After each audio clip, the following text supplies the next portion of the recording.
El tesoro perdido.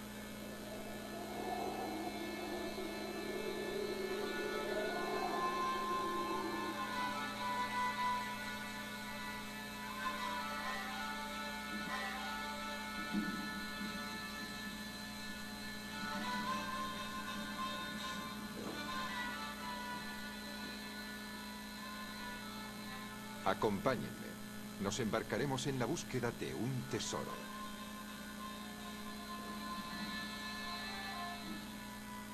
Un tesoro enterrado, sociedades secretas, magia, misterio. Las palabras penetran en la imaginación, viajando por los siglos con el sonido de un cascabel de latón.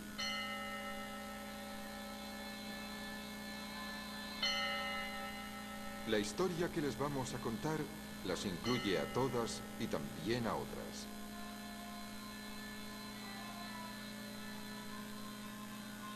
Y vamos a empezar con una antigua y aterradora imagen. La del diablo. Descubriremos que en esta historia nada es tan simple como parece. El diablo demostrará ser algo más que una idea religiosa, más que una aterradora fuerza maligna. En nuestra historia, el diablo demostrará ser un puntero en direcciones inesperadas.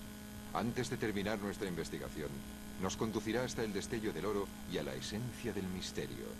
Y más. Descubriremos que incluso hoy tiene algo sobrecogedor que mostrarnos. El diablo será nuestro guía en uno de los más increíbles misterios de nuestro tiempo.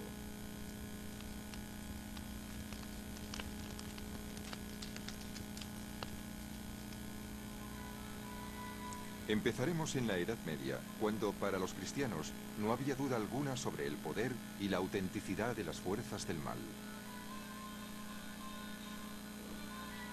El diablo se había establecido en la tierra y tenía que ser combatido con todos los medios con los que contaba la humanidad. La fe, el fuego y la espada serían las armas que acabarían con el hereje y el ateo. Las cruzadas encarnarían esta batalla. La mayoría imaginó que la batalla se libraría en los vastos desiertos de Tierra Santa. Ricardo Corazón de León contra Saladino, caballeros armados contra los infieles sarracenos. Pero Tierra Santa no era más que un rincón de un gran triángulo bélico. Al norte, las hordas paganas cruzaban el mar Báltico.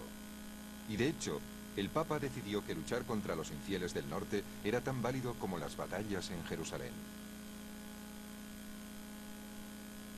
En el lejano suroeste encontramos otra frontera de las tierras cristianas, los Pirineos. Al otro lado, la temible amenaza de los moros. Este gran triángulo, que establece los límites de la cristiandad, tiene en sus límites tres lugares que descubrirán ser muy significativos en nuestra historia.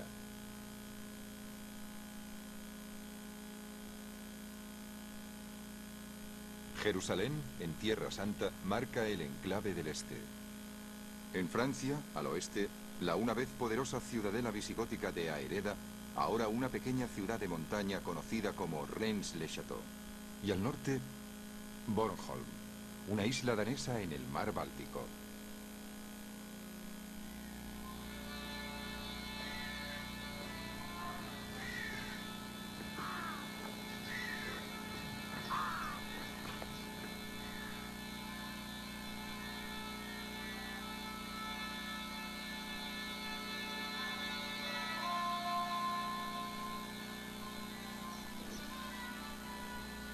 A principios de la Edad Media, en la época de las Cruzadas, Bornholm tenía ya una larga historia.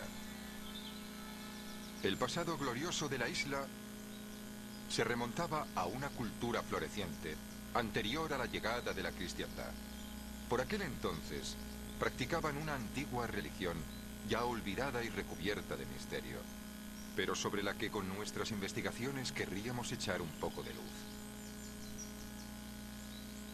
Esculpidos en toda la isla se podían encontrar más de 1000 megalitos, monumentos de los que hoy solo podemos imaginar su significado y propósito.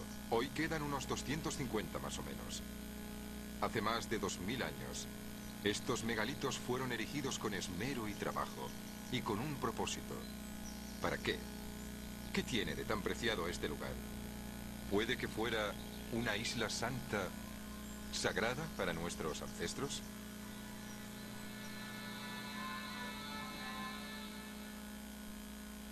Desde el año 1200 fueron varias las flotas cruzadas que partieron de Lübeck, organizadas por el rey danés Valdemar II. Y para estas flotas, Bornholm tenía una situación privilegiada como base estratégica y de suministros. Esta era la situación cuando una de las más misteriosas y renovadas organizaciones de la Edad Media se movía por toda Europa y Oriente Medio. Los Caballeros Templarios, una orden de monjes guerreros. Y también fue en este periodo cuando se construyeron las iglesias de Bornholm.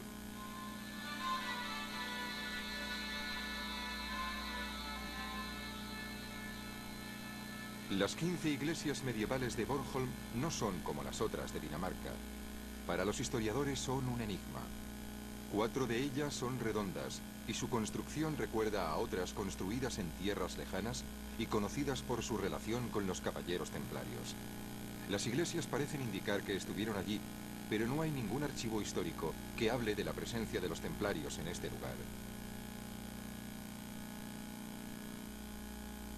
Por ejemplo, esta iglesia de Osterlars nos muestra un parecido sobrecogedor con numerosas estructuras templarias conocidas como Capelli Militium. Cada bastión templario contaba con una estructura redonda. Se cree que se utilizaban como el lugar de iniciación de los nuevos caballeros que se unían a la orden. Pero no es solo la apariencia física de las iglesias la que hace sospechar de la presencia templaria, sino que hay otras evidencias históricas. Cerca del Báltico, en Estonia y Lituania, se sabe de la existencia de una orden. Una orden de caballeros recordada como la Orden de los Caballeros de la Espada.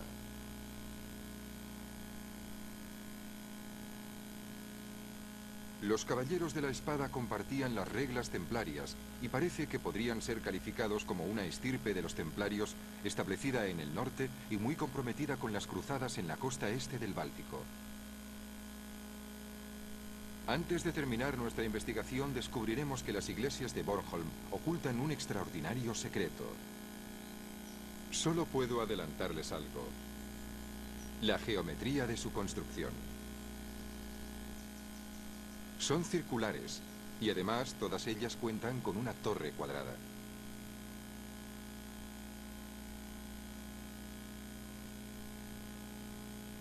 Hubo un tiempo en el que tales configuraciones geométricas tenían un poderoso significado simbólico.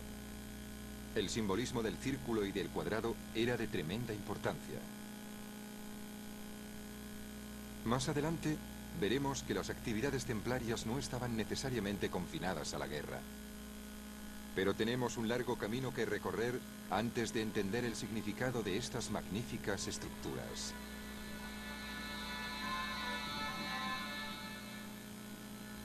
Ya que estamos empezando la investigación y los templarios son tan importantes, conoceremos algo más de su historia. En 1099, Jerusalén fue al fin recuperada de manos de los sacrílegos sarracenos.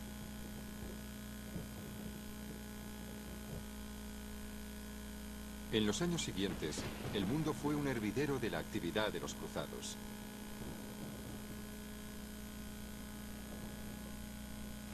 En 1118, más o menos, 9 caballeros franceses se presentaron ante el rey de Jerusalén.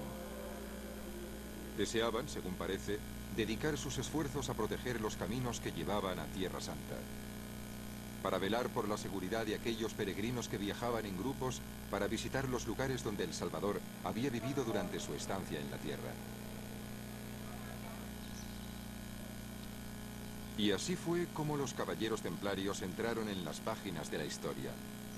Y conforme fueron pasando los años, la orden se extendió por toda Europa, amasando una inmensa fortuna. Pero su final, en 1307, encierra aún un misterio mayor. Nadie niega que durante los 2 siglos de su existencia, los valientes templarios lucharon y murieron por Cristo, y en nombre de su iglesia, y que todos ellos acabaron entre llamas, siendo acusados de herejía.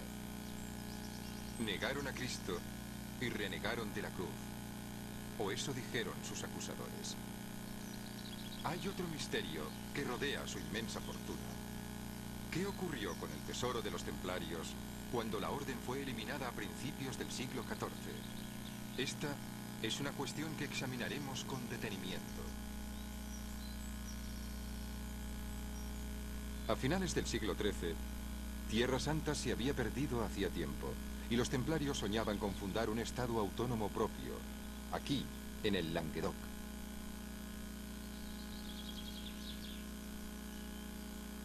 Para el rey Philippe le Bel de Francia suponían una amenaza y les tendió una trampa.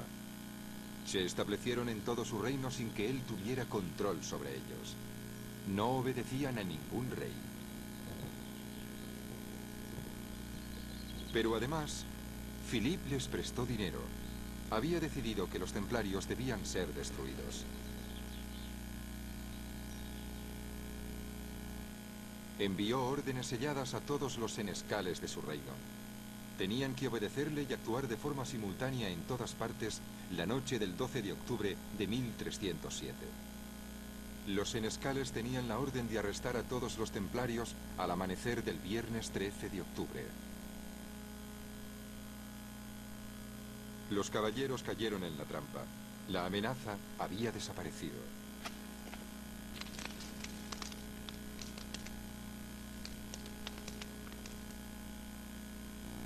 Pero el rey esperaba algo más de ellos. Deseaba también apoderarse de la enorme fortuna que esperaba encontrar en su cuartel general de París. Pero nunca se encontró ningún tesoro, ni allí, ni en ningún otro de sus cuarteles. Un misterio aún por resolverse hoy en día. Este hombre, el sacerdote francés Berenger Saunier, podría ser la clave de este enigma.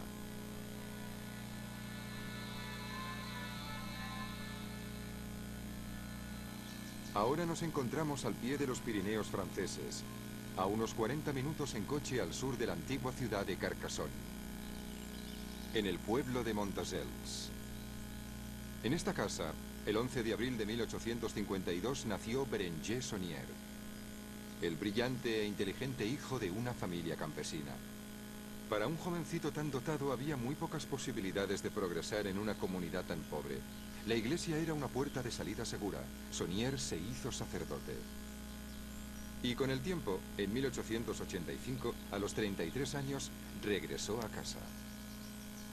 Fue nombrado párroco de la pequeña aldea de Reims-le-Château, en el valle de su lugar de nacimiento, volviendo así a los parajes de su infancia.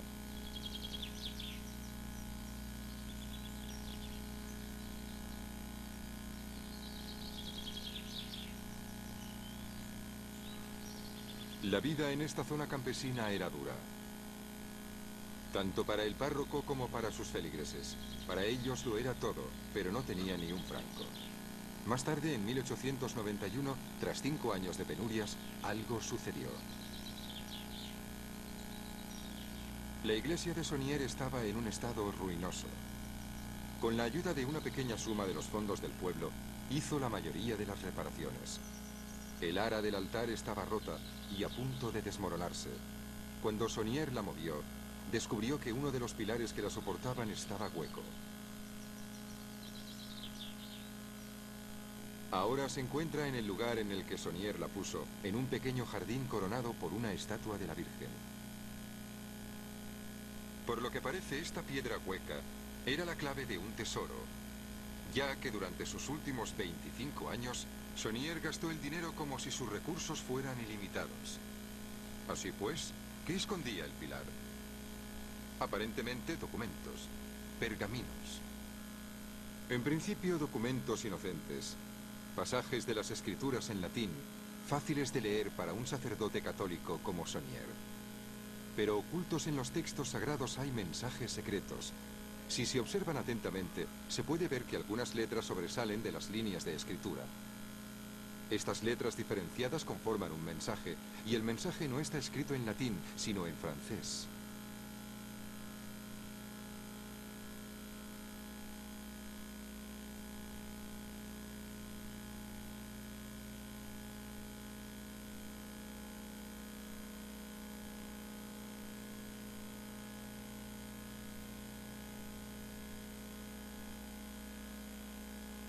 Este tesoro pertenece al rey Dagoberto II y a Sion, donde yace muerto.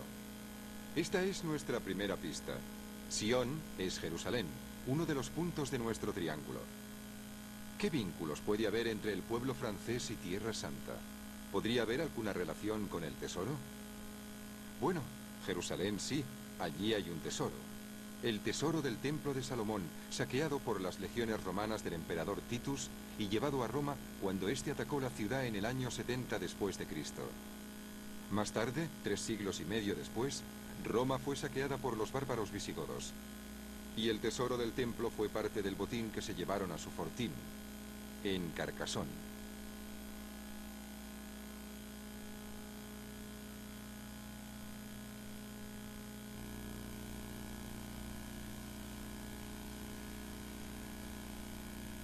Tan solo un siglo más tarde, la propia Carcasón fue asediada y parece que el viaje del tesoro de Jerusalén llega a su fin. Aunque a unos 40 kilómetros al sur de Carcasón, contaban con otro poderoso fortín visigótico, el fortín de Aereda. Puede que el tesoro del templo fuese llevado hasta allí cuando Carcasón fue asediada.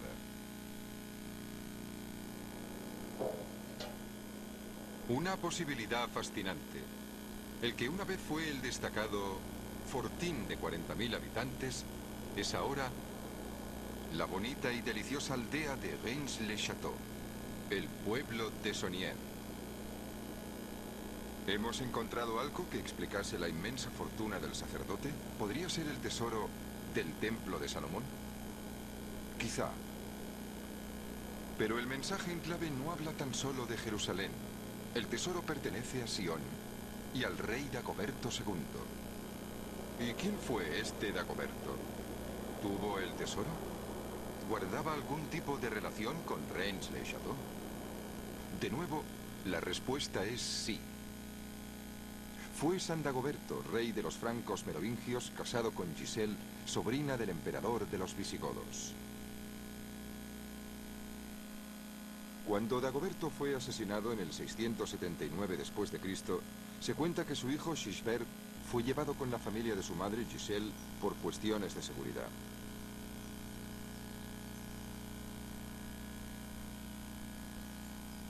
Y aquella familia vivía en Aereda, en Reims-le-Château.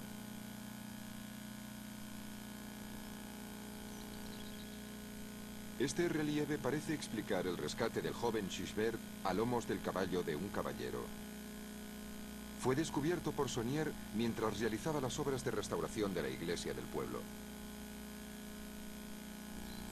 Así que Reims-le-Château está vinculado con el tesoro y este está relacionado con Jerusalén y el rey Dagoberto. ¿Qué más? Bien, cuando Sonier descubrió su tesoro, fuera el que fuera, empezó a gastar enormes sumas de dinero. Se construyó una magnífica mansión, Villa Betania.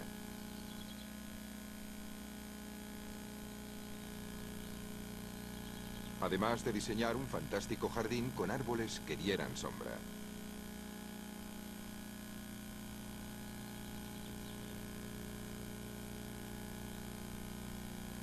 Después, casi en la montaña, construyó este torreón para cobijar su biblioteca.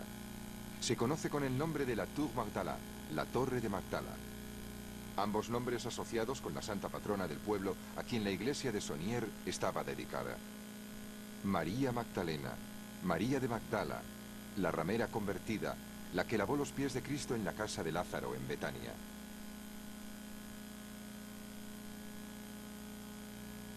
Como el buen sacerdote que era para con sus feligreses, compartió su nueva fortuna con tremenda generosidad.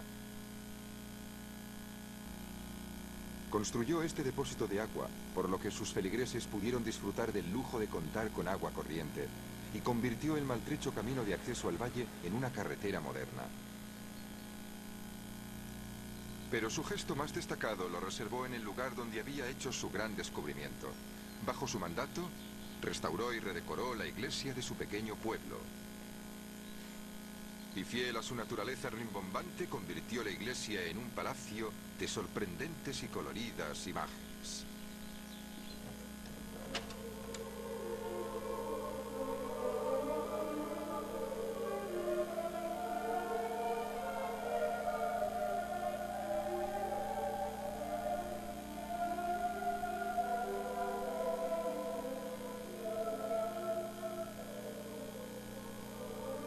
Algunos de los detalles son asombrosos, incluso pasmosos. ¿Quién, al entrar por la puerta de una iglesia, esperaría encontrarse con esto? No es solo un demonio. Es Asmodeus, el legendario guardián del tesoro de Salomón. Rex Mundi, rey y señor de la tierra. ¿Intentaba Sonier decirnos algo? La iglesia está llena de pistas, de insinuaciones, de mensajes secretos. Pero primero hay que tomar en consideración otras cosas. Sonier no solo dejó pistas, sino que parece que hubo cosas que también quiso ocultar. Con cuidado, quitó la inscripción que había sido grabada en esta lápida que una vez marcó la tumba de una gran dama del siglo XVIII de Reims-le-Château, la dama de Blanchefort. Y así, de repente, sutilmente, los templarios reaparecen en la historia. La dama de Blanchefort fue la última descendiente de Bertrand de Blanchefort, el cuarto gran maestro de los caballeros templarios. El gran maestro que, según dicen, construyó un mirador en la montaña que domina todo el valle, en la cima que todavía ostenta el nombre familiar, Blanchefort. Al sur, al otro lado del valle, encontramos un pico alto y destacable, el Pico de Vesoul. Y aquí también nos han dicho que Bertrand construyó una de las comandancias templarias. La orden templaria llegó a su fin cuando el rey Philippe de los Senescales se alzó contra ellos en 1307. Todos sus fortines fueron asaltados por sorpresa. Todos cayeron en manos del rey, pero este no. Vesoul soportó la embestida real. ¿Escaparon los templarios de Vesoul porque fueron advertidos? Y si fue así, ¿por quién? Una pista nos conduce al comandante de este lugar, a Seigneur de God, y al Papa, el cómplice del rey que tras su elección tomó el nombre de Clemente V y cuyo nombre real era Bertrand de God. ¿Podría ser que la familia God fuera avisada por su pariente el Papa? ¿O pudo tratarse de otra cosa?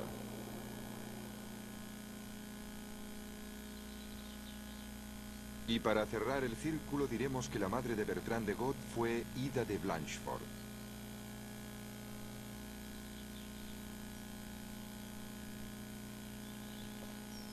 ¿Secretos de familia? ¿Secretos papales?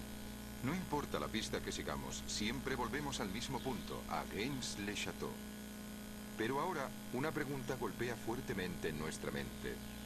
Esta es la lápida del último miembro de los Blanchefort. Antes aquí había una inscripción. ¿Por qué Sonier se tomó tantas molestias para evitar que la viéramos?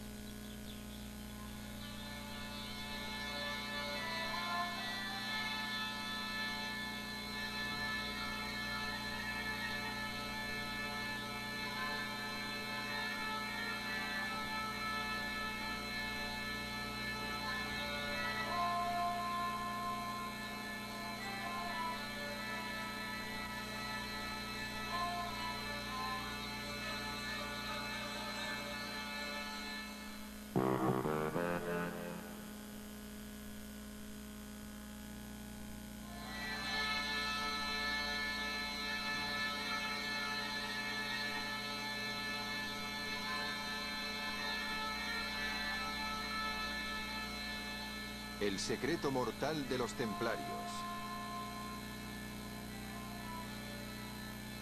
En 1917, cuando murió este sacerdote francés, un secreto fue enterrado en su tumba. Un secreto que le había proporcionado una gran fortuna. Un secreto que aparentemente encontró oculto en este pilar.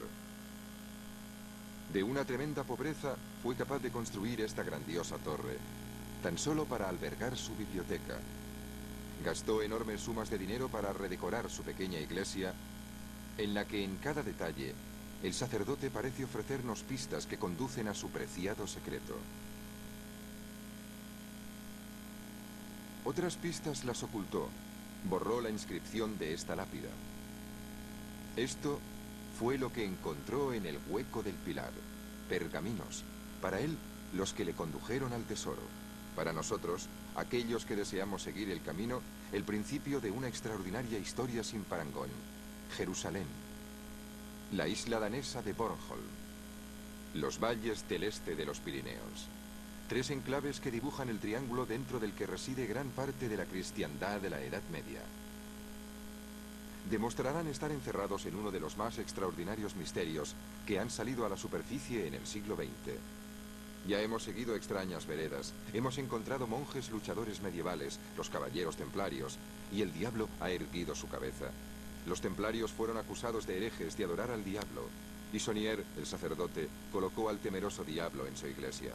Parece que nos enfrentamos a lo diabólico, o quizá debería decir, a lo no cristiano.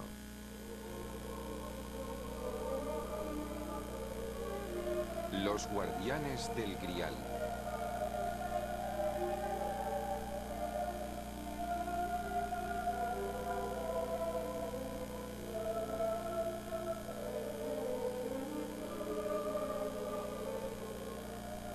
Estamos en el Languedoc, el corazón de la herejía medieval, donde la Iglesia romana desplegó toda su ferocidad en una cruzada que terminó aquí, en Montsegur, en 1244.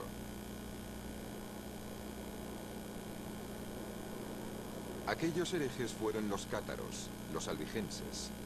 Como los templarios, los cátaros también fueron acusados de negar a Cristo crucificado y de adorar al diablo.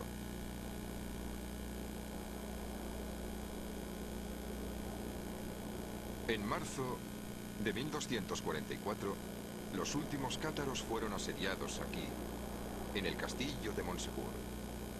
Y cuando toda esperanza parecía perdida, pidieron 2 semanas de tregua. Inesperadamente les fueron concedidas, pero nadie podía entrar ni salir del castillo, ni del fuerte, porque obtendrían la muerte. Y aún así, los cátaros ayudaron a escapar a 3 hombres. Pero estos no pudieron llevar mucho consigo, no teniendo que bajar una escarpada montaña sujetos a unas cuerdas y en plena noche. Entonces, ¿qué debían llevar? Se dice que el tesoro de los cátaros. Y se dice que este tesoro albergaba el Santo Grial.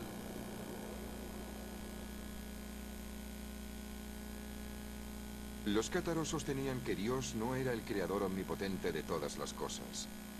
Creían que el universo físico había sido creado por un dios de maldad, Rex Mundi, el señor de la tierra, cuya imagen Sonier hizo esculpir en su iglesia.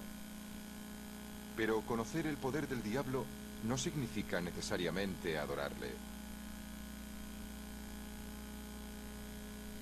Quizá Berenguer Sonier continuó la fe de sus heréticos ancestros del siglo XIII. Pero de nuevo nos adentramos en el reino de la leyenda, del mito, de lo incierto. Si la confusión no se hace aún mayor, debemos encontrar, si podemos, una pista más concreta. Y será el diablo quien nos ayudará. La clave del significado oculto de este grupo escultórico se esconde sobre la cabeza de estas 2 extrañas pequeñas bestias irreales. Son salamandras, las míticas criaturas que supuestamente nacieron del fuego. Son los espíritus elementales del fuego. Y entre el diablo, el señor de la tierra y los símbolos del fuego, el agua sagrada.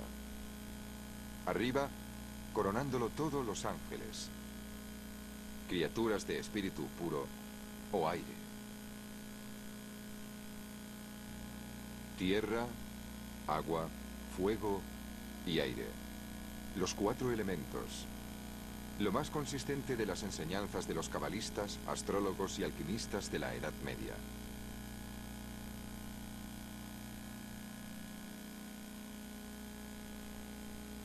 Pero ¿por qué Sonier, un sacerdote del siglo XX, nos invita a que visitemos esta curiosa pieza de pensamiento medieval? ¿Está intentando distraernos, haciéndonos creer que su fortuna es fruto de la alquimia?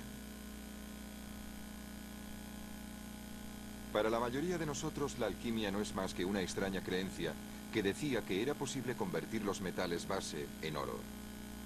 La auténtica búsqueda de la alquimia era encontrar la forma de convertir al hombre en espíritu puro, un concepto religioso, y como tal, una forma de entender el punto de vista sobre el mundo del adepto que requiere nuestra atención.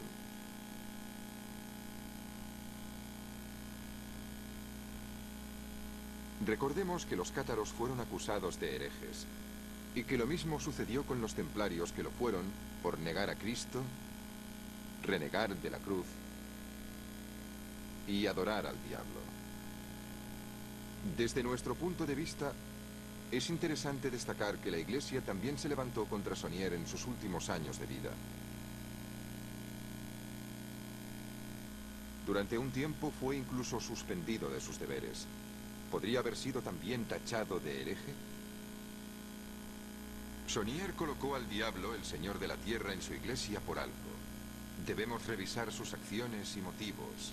Quizás sea entonces cuando entendamos exactamente sus creencias. ¿Debemos revisar los pergaminos que le condujeron a tan extraño comportamiento?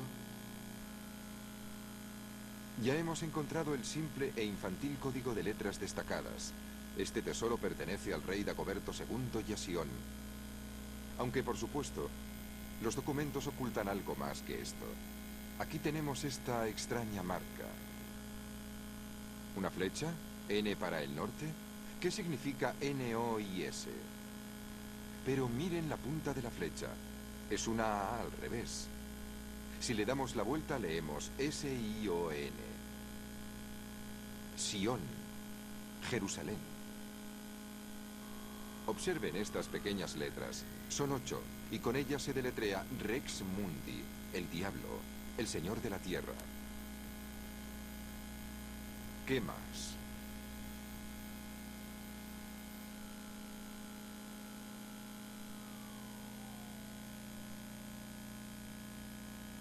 Otra vez la misma clave oculta de forma infantil. Pero tales juegos de letras sirven solo para atraer la atención, para decirnos, sigue mirando. En este documento encontramos 3 cruces sin significado. Pero miren, si dibujamos esta línea, S-I-O-N, debemos de estar en el buen camino. ¿A dónde nos conducirá? El pequeño triángulo de arriba a la derecha parece tan insignificante como las cruces. ¿Es así? Observen. El pergamino oculta un diseño geométrico. ¿Qué significado debe tener? El significado obvio, el que la mayoría de gente reconoce aún hoy, nos conduce de nuevo a la adoración del diablo. Magia. Lo oculto. Cuando un mago desea invocar al diablo o a otros espíritus, lo hace bajo la protección de una estrella de 5 puntas. Así que ahora deberíamos preguntarnos, una vez más, ¿fue Saunier adorador del diablo?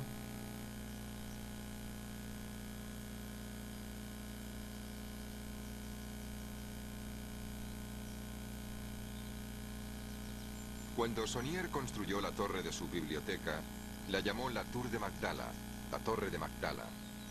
Con ello nos muestra la importancia que tenía para él Santa María de Magdala, María Magdalena, a quien su iglesia está dedicada. Para los estudiantes de lo oculto, para los astrólogos, alquimistas e iniciados, María Magdalena era la médium de una revelación secreta.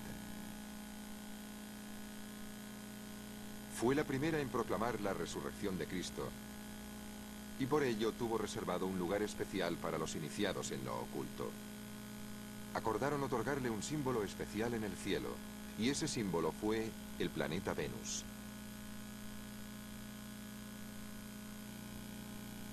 Para nuestros ancestros el mundo era un lugar muy diferente. Para ellos, por ejemplo, la Tierra era el centro del universo. Observando los planetas girando en el cielo, se dieron cuenta de que había momentos en los que la Tierra, el Sol y un planeta se alineaban perfectamente, y que estos alineamientos podían predecirse y constatarse. Cada planeta tenía un comportamiento único. Por ejemplo, Mercurio se alinea 3 veces en su órbita formando un triángulo irregular.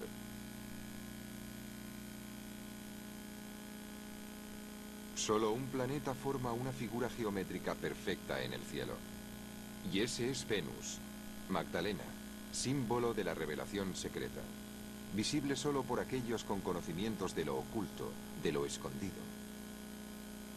Ese patrón es la estrella de 5 puntas tan ingeniosamente concebida en el pergamino de Saunier.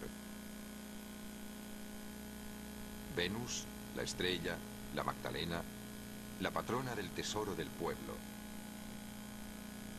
¿Qué luz lanza sobre nuestro misterio? Curiosamente, como los cátaros, ella también está fuertemente conectada con el Santo Grial. La leyenda nos cuenta que después de la crucifixión, María Magdalena partió de Tierra Santa llevando consigo el Santo Grial, el místico cáliz que supuestamente trajo a Francia. Para algunas personas el Grial es una metáfora de la piedra filosofal, esa substancia cuasi mágica que con tanto ardor buscaban los alquimistas. ¿Es esa la conexión que estamos buscando? Quizá. Pero sigamos con aquellas pistas que parecen no tener relación, pero que de alguna forma ocultan una conexión. Por el momento, centrémonos en la conexión que hay entre Venus, la Magdalena y la estrella, esa figura de forma geométrica a la que nos remitían los anteriores pergaminos. Quizás aquellos misteriosos documentos tengan algo más que mostrarnos. Veamos, un entendido en latín inmediatamente notaría algo extraño. Las palabras están regularmente partidas por letras extrañas, un total de 140. Esas letras constituyen un increíble y complejo código, imposible de descifrar sin la clave. Afortunadamente, la clave ha sobrevivido y podemos desvelar el mensaje.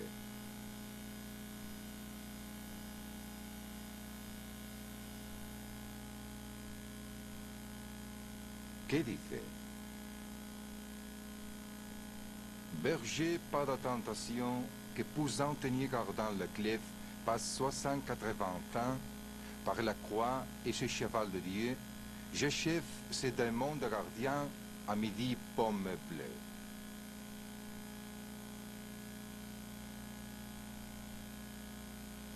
Pastora sin tentación que Poussin y Teniers tienen la clave de la paz 681 de la cruz y de este caballo de Dios completo a este guardián del diablo en las tristes manzanas del sur.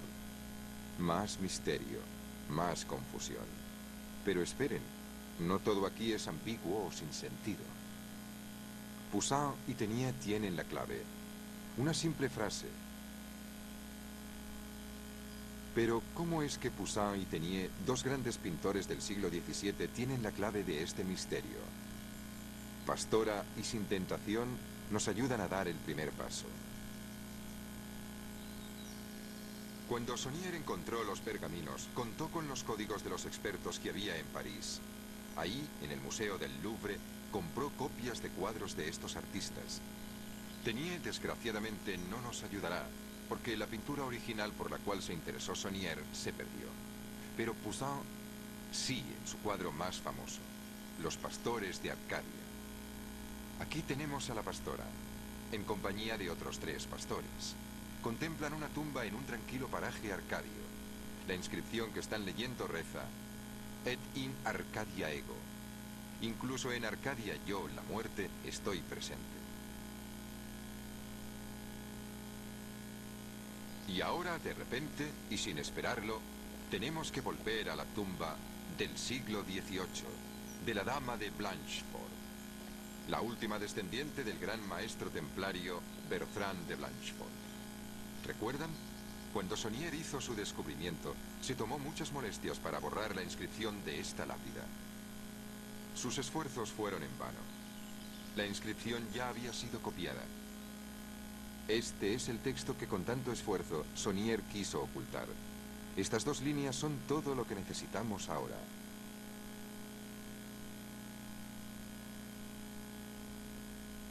Simplemente debemos cambiar las letras del alfabeto griego al romano. Y podemos leer: Et in Arcadia ego. La frase escrita en la tumba de la pintura de Poussin que Saunier no quería que viéramos. ¿Por qué no?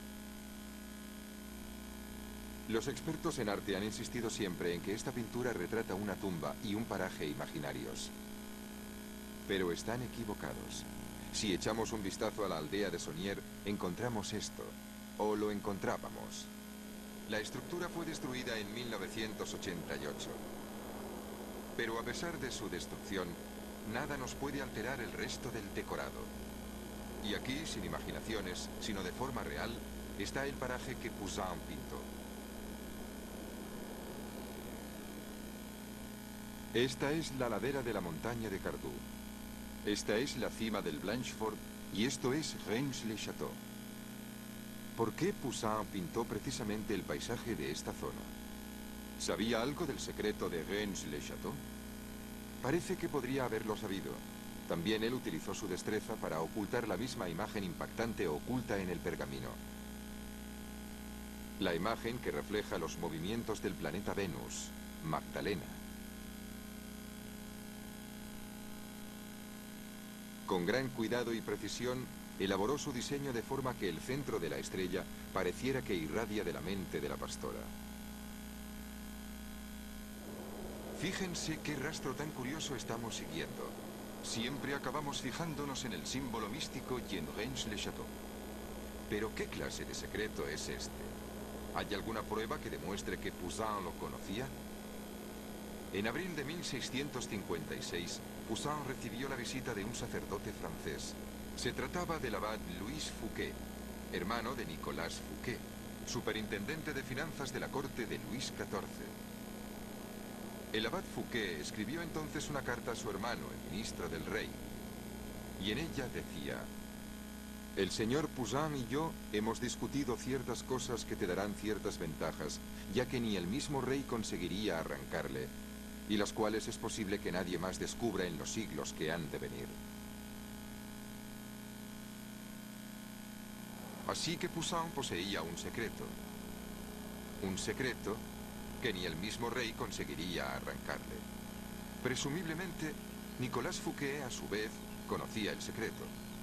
Después, en el esplendor de su carrera, cuando ya tenía una fortuna que le permitía incluso rivalizar con la que tenía el rey, Fouquet fue de repente arrestado. Se pasó los últimos 20 años de su vida en prisión. Se cuenta que el rey se encargó personalmente de sus papeles, pero, por suerte para nosotros, hizo todo lo posible para adquirir el Poussin, La pastora de Arcadia. Un cuadro que no exhibió públicamente y que guardó bajo llave en Le Petit Appartement du Roi. Oculto, en secreto.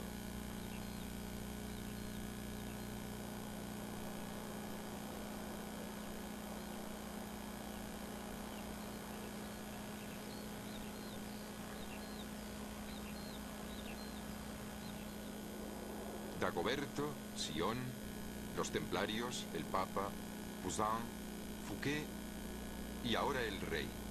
Y sin duda, Saunier. ¿Qué secreto se guarda tan sutilmente a través de los siglos? Siempre guardado en secreto, oculto, sin revelar, sin ser descifrado, guardado siempre como información privilegiada. Curiosamente, los pergaminos ocultan un secreto semejante. Este pasaje de la Biblia nos dice que Jesús y los discípulos andaban por los campos, algo inocente, pero observen que las dos últimas palabras están separadas, solis sacerdotibus, y encima de estas palabras otras dos que sorprenderían a un experto en latín. No pertenecen al texto bíblico, ni siquiera están escritas en latín, redis blé. Blé es francés, significa maíz. El lenguaje informal se utiliza a veces en argot para hablar de dinero, de oro, de tesoro. Y redis es otro de los nombres de Ahereda, de Rennes-le-Château. Redis, blé, solis, sacerdotibus. El maíz de Redis Ahereda es solo para el sacerdote. O el tesoro de Rennes-le-Château es solo para aquellos iniciados. Solis sacerdotibus. Solo para los iniciados. Esto empieza a parecer el escenario de una sociedad secreta. ¿Pero tal cosa existe realmente? Todos hemos oído hablar de los francmasones y de los misteriosos rosacruces de principios del siglo XVII, pero si una sociedad fuera realmente secreta, ¿habríamos oído hablar de ella? En los pergaminos aparecen estas dos letras crípticas, PS. En la tumba, PS. Ahora observen esto.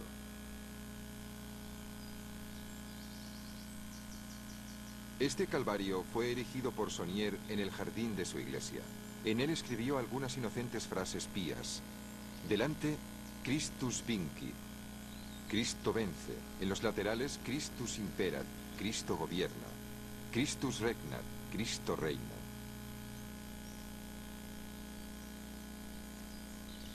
Pero detrás encontramos esto. Cristo defiende. ¿Qué? A-O-M-P-S. ¿Qué significan estas letras? A, O y M son familiares en los grupos esotéricos como los Rosacruces actuales. Son las iniciales de Antiquus Ordo Mysticusque, la orden antigua y mística. Y de nuevo tenemos PS. ¿Qué orden antigua y mística es esta? En los archivos de la Bibliothèque Nationale de París ha aparecido este extraordinario documento. En él, una lista de nombres, algunos famosos, muchos oscuros, nombres tales como Leonardo da Vinci e Isaac Newton, el famoso científico inglés del siglo XVII. Y también Nicolas Flamel, el más renombrado alquimista de la Edad Media. Y lo más sorprendente de todo, los últimos tres nombres, Victor Hugo, Claude Debussy y Jean Cocteau. Esta es la lista de los grandes maestros de una sociedad secreta, una orden cuyo nombre es Priorato de Sion, P.S. Antiquus Ordo Mysticusque Prioratus Sionis.